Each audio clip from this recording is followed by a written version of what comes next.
Hello friends, আজকে নিয়ে এসেছি ডিমের অমলেট কারি। তো এই অমলেট কারিটা কিন্তু খেতে খুবই বেশি ভালো লাগে। তো জানি এটা অনেকেই বানিয়েছেন। তো আমি যেভাবে বানিয়েছি সেটাই আপনাদের সাথে আজকে শেয়ার করব। তো চলুন ভিডিওটা স্টার্ট করি। তো দেখুন, এরকম আমি কিন্তু গোটাই দিয়েছিলাম ডিমটা। যেহেতু ডিমের সাইজটা একটু ছোট ছিল, আপনারা চাইলে অর্ধেক করে এটাতে দিতে পারেন। তো দেখুন, আমি যা লাগবে নিয়ে নিয়েছি। ডিম নিয়েছি, আলু নিয়েছি, এদিকে পেঁয়াজ আদা রসুন নিয়ে নিয়েছি। কিছুটা পেঁয়াজ কুচি করে নিয়েছি, কারণ এই যে অমলেট বানাবো। আর বাকি সব কিন্তু পেস্ট করে দিয়ে দেব। তো সেটার জন্য এভাবে নিয়েছি। তো প্রথমে একটা ডিম নিয়ে নিলাম। ডিম নিয়ে তাতে একটু কিছুটা পেঁয়াজ দিয়ে একটু নুন দিয়ে অমলেটটা বানিয়ে নিচ্ছি। দেখুন, তো অমলেট বানানো তো দেখানোর কিছুই না। তো এইভাবে করে বানিয়ে নিচ্ছি।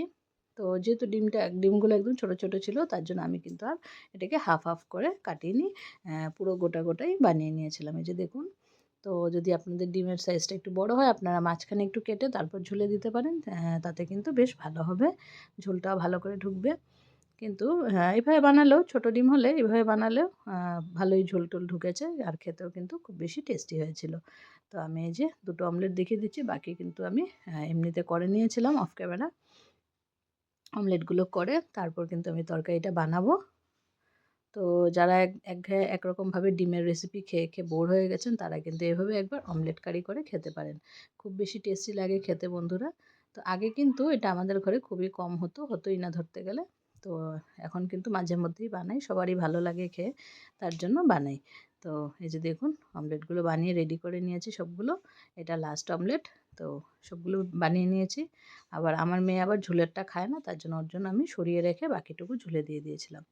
তারপর কিন্তু কড়াইয়ের মধ্যে সরষের তেল দিয়ে দিলাম। তেলটা গরম হয়ে যাওয়ার পর ফোড়নে দিলাম গোটা জিরে আর তেজপাতা। ফোড়নটা একটু লাল হয়ে যাওয়ার পর কিন্তু দিয়ে দিলাম কেটে রাখা আলু।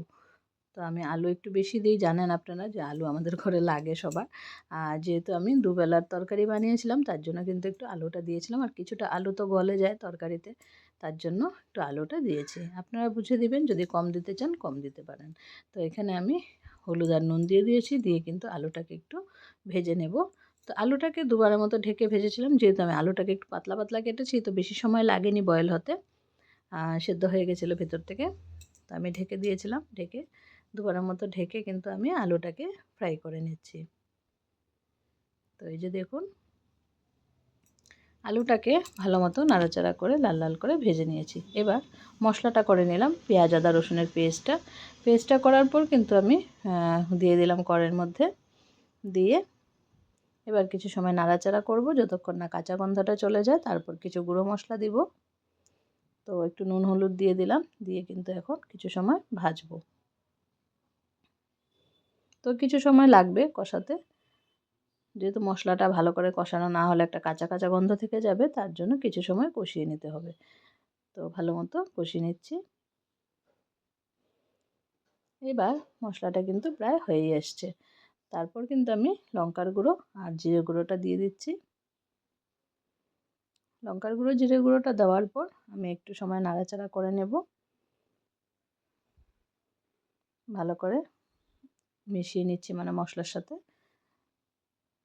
তো গুঁড়ো মশলাটা মিশিয়ে নিলাম, ভালো করে মিশিয়ে নিয়ে এবার কিন্তু ভেজে রাখা আলুটা দিয়ে সুন্দর করে মশলার সাথে একটু মানে ফ্রাই করে নেব।